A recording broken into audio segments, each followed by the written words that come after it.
Sesosok mayat betina ditemukan di salah siko kontrakan di kawasan stasiun Kota Prabu Mulih. Untuk sementara korban tewas diduga karena sakit. Warga di sekitar stasiun Kota Prabu Mulih dikejutkan dengan penemuan mayat perempuan di kamar kontrakan yang berada di kawasan stasiun Kota Prabu Mulih. Di sebuah rumah di RT 06 RW 01 Kelurahan Pasar 1 Kecamatan Prabu Mulih Utara, Kota Prabu Mulih, tepatnya di belakang Hotel Agung. Penemuan mayat itu pertama kali ditemukan oleh pemilik kontrakan dengan keadaan mayat terbaring kaku di lantai sudah tidak bernyawa. Menurut pemilik kontrakan, Handayani mengatakan, korban sudah tinggal di kontrakan selama setengah bulan ini dan kegiatan keseharian korban mengemis di pasar dengan keadaan tubuh cacat fisik.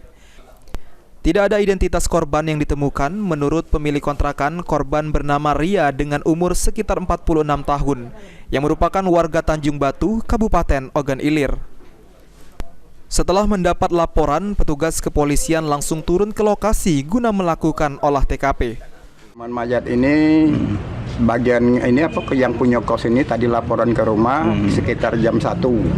Nah, itu mereka ini sudah meninggal. Mana nggak betina, Mang? Betina. Warga mana itu, Mang? Kita tidak tahu warga dari mana, kan ini pendatang. Pendatang. Iya. Untuk identitas, Mang, berapa lama dia di sini? Kosong, tidak kati. Berapa lama dia tinggal di sini? Menurut keterangan dari punya kos setengah bulan sudah. Setengah bulan. Iya. Apa dia nih, sakit apa kayak mana, Mang? Sakit. Sakit apa, Mang? Nah, kurang tahu kalau sakitnya kan. Apa dia biasa mutaber, apa mising-mising itu nah itu. Untuk dugaan sementara, korban meninggal dunia dikarenakan sakit dan jenazah dibawa ke rumah sakit untuk dilakukan otopsi. Anggi, PAL TV.